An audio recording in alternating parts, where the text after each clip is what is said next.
Bitcoin no ha podido superar la media de 20 periodos en el gráfico diario y eso reduce considerablemente las probabilidades de que vayamos a ver un nuevo máximo antes del halving y pone en riesgo también la proyección de corto plazo con la mayoría de las altcoins. ¿Y por qué no hemos podido romper la media de 20 periodos? Pues porque no han aparecido los compradores. Los ETFs que venían pompeando este mercado siguen reportando flujos negativos en su totalidad.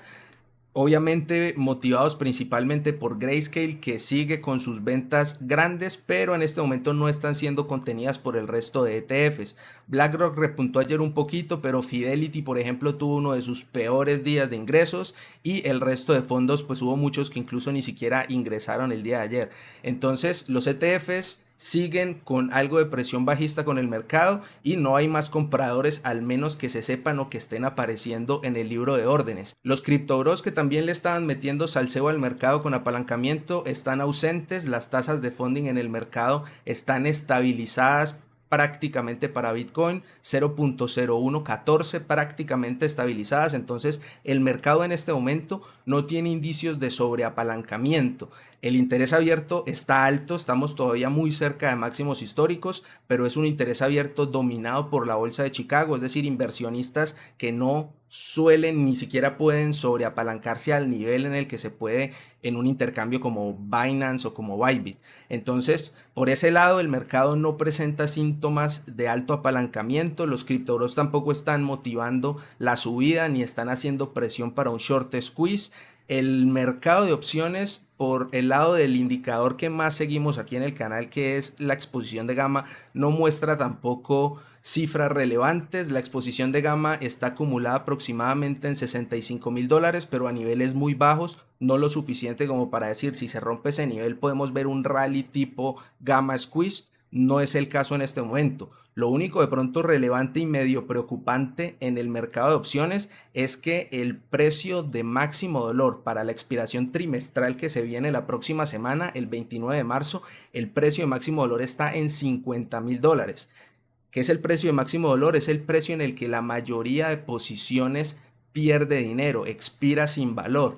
Eso está en $50,000 y hay un interés abierto con un valor nocional de más de $8,000 millones para esa expiración. Entonces, el precio de máximo dolor no ha sido un indicador relevante en los meses anteriores. Venimos con una tendencia agresivamente alcista, pero en este momento que el sentimiento puede estar cambiando, al menos de corto plazo, puede que de pronto atraiga un poco este precio de máximo dolor. No estoy diciendo que el precio vaya a caer a 50, pero es un indicador que en meses anteriores, en partes anteriores del ciclo de Bitcoin, ha servido como un imán en ocasiones. Entonces no lo descartemos totalmente. En caso de que Bitcoin acelere la caída, podríamos tener un indicio de qué puede ser y hasta cuándo podría mantenerse.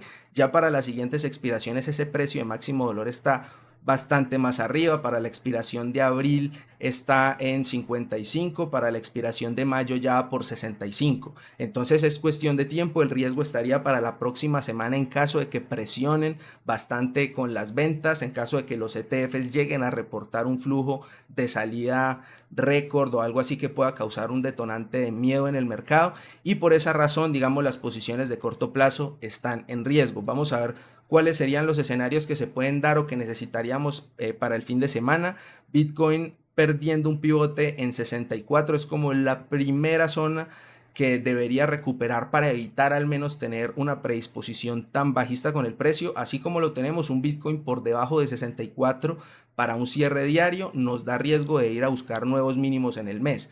¿Dónde está el siguiente soporte en caso de nuevos mínimos en el mes? Pues estará entre los 58 y $59,000 aproximadamente, o entre 58 y 60. Eso ya correspondería un 20% de caída del precio de Bitcoin desde el máximo local, al menos que se ha marcado en este ciclo, y por eso, digamos, yo sigo manteniendo una orden de compra en la cuenta de Copy, ahí en esos 59,200 todavía, desde ese directo al inicio de la semana que habíamos puesto a posición. No sé si se vaya a llenar. En caso de que se llene, no es tampoco una garantía, no es una posición sobreapalancada tampoco, la gestión es buena, hay una cobertura de una parte de la posición. Entonces al menos la gestión por ese lado no preocupa mucho en la cuenta de Copy con Bitcoin, pero con las altcoins pueden estar nuevamente en riesgo. Link, que era un trade que se había abierto hace algunos días, logré tomar algo de ganancias parciales en un punto alto hace algunos días y en este momento que está en rojo lo que queda de la posición, pues prácticamente no tiene riesgo ya, o el riesgo es mínimo mínimo. Con Matic, que sí fue un trade que abrí ayer, lo abrí concretamente porque estaba en un punto de recuperación de las medias móviles, estaba posicionándose por encima de la media 50 y me dio señal de entrada.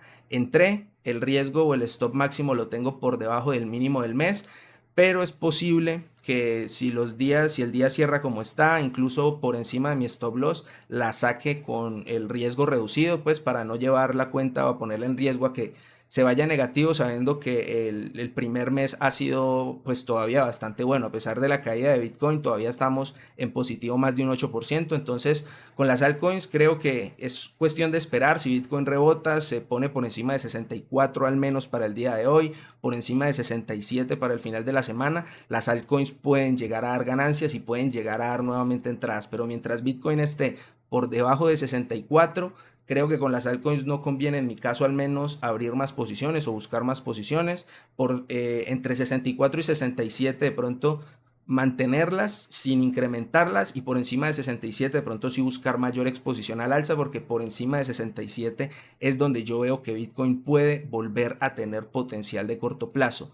En el gráfico semanal, que sigue siendo nuestro gráfico de referencia, lo mismo, por encima de 67 se ve muy bien, por debajo de 65 se ve medianamente peligroso en el corto plazo, al menos para un mínimo más, que en 59 esperamos que al 20% de caída ya haya nuevamente apetito agresivo de los compradores. Entonces habría que tener cuidado durante el fin de semana, principalmente con posiciones apalancadas en altcoins. Con Bitcoin de pronto no estaría mal tener clara la zona de compra. En mi caso, en caso de ver nuevos mínimos, estoy con más convicción de comprar Bitcoin que altcoins. No sé una caída de 59 qué tanto daño pueda generarle a las altcoins durante el fin de semana. Entonces, por esa razón, la única orden que tengo preestablecida es con BTC, y con las altcoins será cuestión de ver en el contexto, en el momento, dependiendo de qué está haciendo Bitcoin, si llegan a dar otra oportunidad de entrada o no.